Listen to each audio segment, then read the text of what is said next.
This is Steal the Spotlight. Now, we have such an incredible lineup of guests. Let me introduce to you Bruce SOSCIA. Bruce SOSCIA is an incredible actor, humanitarian, human being. Now, if you see his picture on the screen here in a second, don't be afraid, because this guy is a gentle giant with a heart of gold. He might not want you to know that, but he's played in some really badass movies. He's worked with some of the top stars in the country, including Mark Wahlberg, Liam Neeson. He's doing the Gravesend series, season 2. He was interviewed by me quite extensively. So we're going to show you some clips from those interviews and have him on this show. So stay tuned for Bruce SOSCIA. Thank you, Bruce. And so I've been promoting Cadillac. Am I getting paid? No. So I try to calculate. I even went to, not yet, right? I even went to the dealership yesterday, and I told them, I said, hey, I promoted, my show blew up. Who do I talk to? And they're like, I don't know. We just sell them here, you know? So, that's funny. You got to get it'll happen. You got to bend the right ear. Somebody, I'm telling you, I have a good feeling when you hear this, I think you might get a little magic in the air. You never know. I've been known to have the Midas touch. What? Why do I believe you? Thank you so much for that, man. That means a lot to me. For some reason, it just happens, man, and just pay it forward. That's what I always say. Pay it forward. Something good's gonna happen for you and to you. Just pay it forward. That's Bruce. First, listen, let's wrap this up because we're gonna get back to you, and it would be cool if you did it with Samantha's on the show, maybe in a month or a few weeks when one of your projects is coming out, something you want to talk about. You've been a phenomenal guest, and I really connected with you at other levels as well. And I'm very grateful for your encouragement, man, and recognize that I'm really trying to do the right thing here. I'm just so green to this. These didn't exist when I went to prison. I have to learn how to operate this iPhone.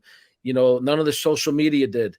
I was on the internet once in my life before I went to prison, one time. Wow. So, so it's been a learning curve, but I'm on it all day long, marketing my books and my shows and trying to find guests. And I'm learning it. I thank you so much again for your encouragement, man, and coming on the show. Of course, man. You're doing it. And like I said earlier, I mean it when I say I'm proud of you. You know, you stand for something good and important. And that's, giving back and giving the right message, because somebody somewhere needs to hear what you have to say. They need to hear your story.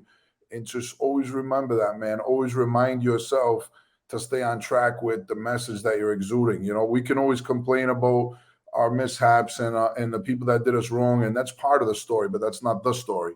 The story is today and now and what we stand for now, and that's the most important thing, man, because you don't realize how important you are.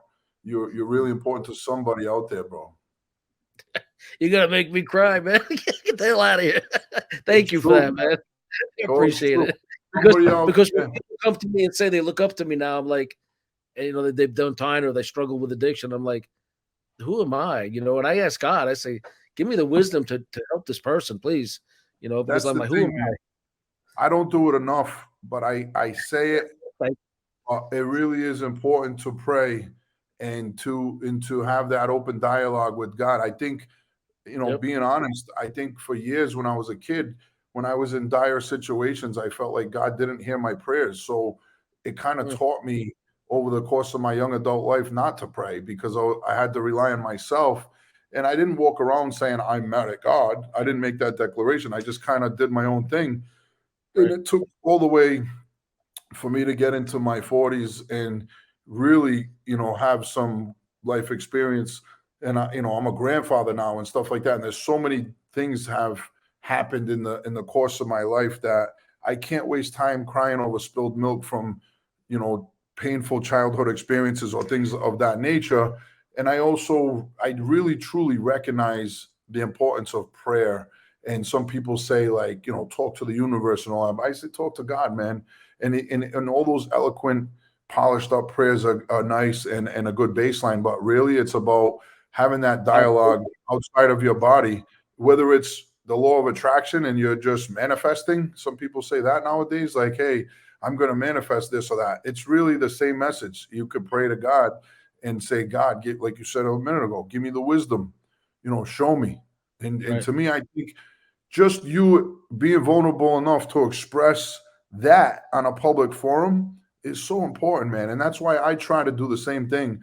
I try to say, hey, I believe this works. I believe that if you speak these words out of your mouth out loud, and whether it's, hey, God, please help me, or guide my steps, or give me the right words to say when I have these opportunities, when I meet people that might need to hear my story. I might need to hear my guidance or my support.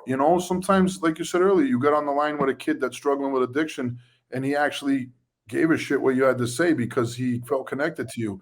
Well, somebody else might not, but that kid did. And there's going to be more people like that come your way. So always keeping myself and you always keeping yourself in a position where we're conscious of that. We can't be so full of ourselves that we're just looking to get the next great thing to happen, because that great thing will happen on its own if you're helping people and doing your job. That's right. I absolutely believe. There's so many scriptures I know, but I couldn't tell you where they are. But like God will make a way. There seems to be no way. Include God in everything you do, and He'll direct your paths. Acknowledge Him in everything you do. Tattooed on my leg. That's my tattoo going down my leg. Trust in the Lord with all your heart, and lean not on understanding. In all your ways, acknowledge Him, and He will direct the path. Bro, my mother said that to me when I was a kid, and it stuck with me. Out of all the Bible stories and life lessons and all that, at the end of the day, it really all goes back to that, because lean not on your own understanding. We don't have it figured out, bro. We could sit there and drive ourselves crazy, anxiety, stress. I can tell you my problems. You can tell me your problems. All we're doing is wasting time. At the end of the day, you bring it to a higher power. You bring it to God. It's God. Absolutely. I can't do this on my own.